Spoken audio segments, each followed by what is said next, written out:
پاکستان تحریک انصاف کے فیصلے سن لیں۔ کور کمیٹی کا طویل ترین اجلاس ہوا اور اس میں یہ بتایا گیا، ڈسکس کیا گیا، ساری صورتحال ڈسکس کی گئی، اور اس میں جو عمران خان صاحب نے ہدایات دی تھیں پارٹی لیڈرشپ کو، اس کے بارے میں انہوں نے واضح طور پہ کنوے کر دیا۔ تو کور کمیٹی نے، انہوں نے کہا کہ ساری صورتحال کا جائزہ لیں۔ کور کمیٹی نے کچھ فیصلے کیے ہیں، پہلے ذرا وہ فیصلے سن لیں اور کیا کیا کیا، اور وہ ایک گائیڈ لائن ہے پاکستان تحریک انصاف کی کور کمیٹی کی جانب سے 9 مئی کے فالس فلیگ آپریشن کی آڑ میں ملک کی سب سے بڑی سیاسی جماعت اور کروڑوں پاکستانیوں کی نمائندہ جماعت کے خلاف ریاستی وسائل سے برپا کیا گیا جھوٹا، زہریلا، گمراہ کن اور بے بنیاد پروپیگنڈا مسترد کر دیا گیا ہے۔ یہ D I S P are کو براہ راست جواب دیا جا رہا ہے، آرمی چیف کو یہ براہ راست جواب دیا جا رہا ہے۔ کور کمیٹی آج مکمل طور پہ کھڑی ہو گئی ہے پاکستان تحریک انصاف کے ساتھ اور عمران خان صاحب کے ساتھ اور متحد ہو کے۔ اس کے بعد دوسرا ہے D G I S P R کی حالیہ پریس کانفرنس غیر آئینی، غیر قانونی اختیارات سے تجاوز اور تضادات کا مجموعہ ہے، یہ کہا ہے کور کمیٹی نے، اور افواج پاکستان کی ساکھ اور آئینی کردار کے لیے نہایت منفی اثرات کی حامل قرار دے کر مسترد کر دی گئی ہے D G I S P R کی بھی پریس کانفرنس۔ اور اس کے ساتھ ساتھ D G I S P R کی جانب سے کروڑوں پاکستانیوں کی نمائندہ سیاسی جماعت کو انتشاری گروہ قرار دے کر معافی کا مطالبہ بھی متفقہ طور پر مسترد کر دیا گیا ہے۔ لہٰذا یہ ساری باتیں میں آپ کو اس لیے بتا رہا ہوں کہ یہ ساری گفتگو آپ کو نہیں ملے گی پاکستان کے ٹیلی ویژن چینلز پہ۔ پاکستان تحریک انصاف خصوصاً بانی چیئرمین عمران خان نے تسلسل سے 9 مئی کے فالس فلیگ آپریشن کی مذمت کی اور جلاؤ، گھراؤ، نہتے شہریوں کے بہیمانہ قتل سمیت واقعات کے ذمہ داروں کے تعین کے لیے اعلیٰ سطحی عدالتی تحقیقات کا مطالبہ کیا، اور 9 مئی 2023 کے فالس فلیگ آپریشن کے خلاف ملک گیر پرامن احتجاج کو ننگے ریاستی جبر و فسطائیت سے کچلنے اور بنیادی سیاسی حقوق غصب کرنے کی انتظامی کوششوں کی شدید مذمت کی ہے۔ یہ نہ صرف یہ بلکہ آگے جا کے انہوں نے جو دوسری باتیں کہی وہ بھی بہت ہی امپورٹنٹ ہے۔ کور کمیٹی کا اجلاس طویل ترین ہوا اور اس میں تمام کور کمیٹی کے اجلاس کے ممبران نے شرکت کی ہے۔ کور کمیٹی نے یہ بھی کہا ہے کہ چادر اور چاردیواری کے تقدس کی پامالی، تحریک انصاف کے قائدین اور کارکنان کے گھروں کے غیر قانونی محاصرے اور پرامن مظاہرین پر تشدد کی بھی شدید مذمت کی گئی، اور کور کمیٹی نے 9 مئی کے فالس فلیگ آپریشن کی آزادانہ، غیر جانبدارانہ اور اعلیٰ سطحی عدالتی تحقیقات کے اصولی مطالبے کا اعادہ کیا ہے۔ 9 مئی کے فالس فلیگ آپریشن کی آڑ میں ملک کی سب سے بڑی سیاسی جماعت کو کچلنے کی کوششیں ترک کر کے سیاست اور اہل سیاست کے خلاف جاری انتقامی سلسلہ فوری طور پر روکا جائے۔ یہ مطالبہ کیا گیا کور کمیٹی نے کہ جو اس وقت سیاسی جماعت کو، پاکستان تحریک انصاف کو ایک فالس فلیگ آپریشن کی آڑ میں جو کیا جا رہا ہے اس کو بند کیا جائے۔ 8 فروری کے عام انتخابات کے بعد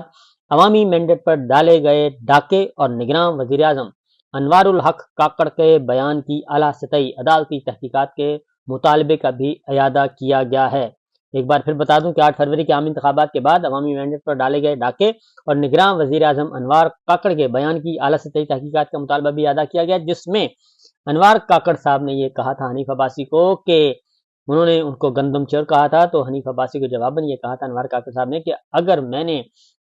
فارم 47 کا پول کھول دیا تو تمہیں اور تمہاری قیادت کو اور تمہاری جماعت کو منہ چھپانے کو جگہ نہیں ملے گی، اس لیے اگر ایک نگراں وزیر اعظم فارم 47 کے بارے میں بتا رہے ہیں تو پھر جناب باقی چیزوں کے بارے میں اور کون سی گواہی چاہیے۔ کور کمیٹی نے پنجاب میں chief justice Lahore high court کی جانب سے انتخابی ٹریبیونلز کے لیے ججز کی نامزدگیوں کے عمل میں الیکشن کمیشن آف پاکستان کی مداخلت کی شدید الفاظ میں مذمت کی ہے، اور آزادانہ، غیر جانبدارانہ اور شفاف انتخابات کے انعقاد کے دستوری فریضے کی انجام دہی میں ناکام الیکشن کمیشن کی جانب سے انتخابی عمل میں پیہم مداخلت مجرمانہ اور یکسر ناقابل قبول قرار دیا گیا ہے۔ اور انہوں نے کہا ہے کہ یہ جو کچھ ہوا الیکشن کمیشن نے یہ سارے کا سارا اب ساری چیزیں سامنے آ چکی ہیں، گواہیاں آ چکی ہیں، اس لیے جناب یہ سارے کا سارا حکومت جو ہے سامنے آ چکی ہے، جعلی حکومت ہے، فیک حکومت ہے۔ مرکز اور پنجاب میں حکمران جماعت کی جانب سے NA 148 ملتان میں ضمنی انتخابات کے دوران جعل سازی اور نواز شریف کی تصاویر لگا کر تحریک انصاف کے امیدوار کی انتخابی مہم پر منفی اثر ڈالنے اور عوام کو گمراہ کرنے کی کوشش کی شدید مذمت کی گئی ہے۔ تو یہ سچویشن اس وقت چل رہی ہے، یہ تو ہے پاکستان تحریک انصاف کی کور کمیٹی کا فیصلہ۔ دوسرا پاکستان تحریک انصاف نے ادروائز بھی ایک میسیج دے دیا ہے اور انہوں نے کہا ہے کہ جناب یہ جو آپ فرما رہے ہیں صورتحال آپ کہہ رہے ہیں یہ خاص طور پہ انہوں نے کہا کہ ہم کسی قسم کی کوئی ڈیل نہیں کریں گے، نہ ہی ڈیل کریں گے نہ ہی مفاہمت کریں گے آرمی چیف عاصم منیر صاحب اور فوجی قیادت جو اس وقت یہ کر رہی ہے، تو انہوں نے کہا کہ ایسا کچھ نہیں ہوگا اور اس لیے ہم ہر طرح کا مقابلہ کرنے کے لیے تیار ہیں۔ اب آج اسلام آباد میں بھی ہوا ایک، میں آپ کو بتا دوں کہ مار دھاڑ بھی ہوئی اور غزہ مارچ تھا، وہاں پہ طلبہ کے ساتھ تصادم بھی ہوا اور اب کیونکہ وہ جانا چاہ رہے تھے امریکی سفارتخانے کی طرف، ان کو نہیں جانے دیا، اسلامی جمعیت طلبہ کے زیر اہتمام تھا اور وہاں پہ بھی کافی اور وہاں پہ دھرنا دیا گیا اور یہ بھی ایک مسئلہ آہستہ آہستہ آگے بڑھ رہا ہے۔ اب آتے ہیں آرمی چیف عاصم منیر صاحب جو ہے وہ اپنی ٹیم آہستہ آہستہ سیٹ کرنے کی کوشش کر رہے ہیں، کیونکہ باجوہ جو ہے جانے سے پہلے 12 یا 13 میجر جنرل کو پروموٹ کر گئے تھے لیفٹیننٹ جنرل کے عہدے پر، جو کہ حق تھا نئے آرمی چیف کو اپوائنٹمنٹ کرنے کا، پروموشن کرنے کا، لیکن وہ حق پہلے ہی اپنا اختیار استعمال کر گئے۔ آج 3 2 اسٹار جنرل میجر جنرل کی پروموشن کی گئی ہے، 3 اسٹار بنا دیا گیا ہے، لیفٹیننٹ جنرل بنا دیا گیا ہے۔ میجر جنرل احمد شریف جو کہ DDISPR ہیں، ان کو پروموٹ کر دیا گیا ہے اور ان کو فی الوقت وہیں پہ رکھا گیا ہے۔ نمبر 2 ہیں میجر جنرل عمر احمد بخاری، یہ vice chief of general staff تھے army chief of general staff کے آفس میں، یعنی کہ پہلے چیف آف جنرل سٹاف جو وہ لیفٹیننٹ جنرل ہوتے ہیں، یہ نمبر 2 تھے۔ اور پھر میجر جنرل عمر احمد بخاری ان کو لگا دیا گیا ہے جی اس کے ساتھ ساتھ میجر جنرل عمر بخاری صاحب کو لگا دیا گیا ہے کور کمانڈر پشاور۔ میجر عمر احمد بخاری صاحب کو کور کمانڈر پشاور لگا دیا گیا ہے، کیونکہ کور کمانڈر پشاور ریٹائر ہونے والے ہیں۔ اس کے بعد جو اگلی پروموشن ہے میجر جنرل ہیں عنایت حسین، وائس چیف آف، یہ بھی voice chief of general staff تھے اور ان کو پروموٹ کر دیا گیا اور ان کو بنا دیا گیا چیف آف لاجسٹک سیل۔ یہ 2 اپوائنٹمنٹس کی گئی ہیں اور 2 کو اپوائنٹ کر دیا، تیسرے DGIS پر وہ وہیں رہیں گے۔ اور ایک اور جو نعمان زکریا تھے وہ تھے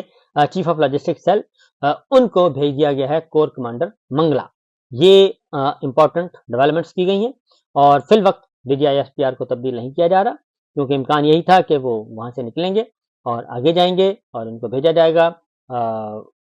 انڈسٹری ہیوی انڈسٹری ٹیکسلا میں بھیجا جائے گا، لیکن فی الوقت وہ وہیں رہیں گے۔ تو ایک نمبر تو یہ ہوگا۔ دوسری جانب جی آزاد کشمیر میں بھی احتجاج چل رہا ہے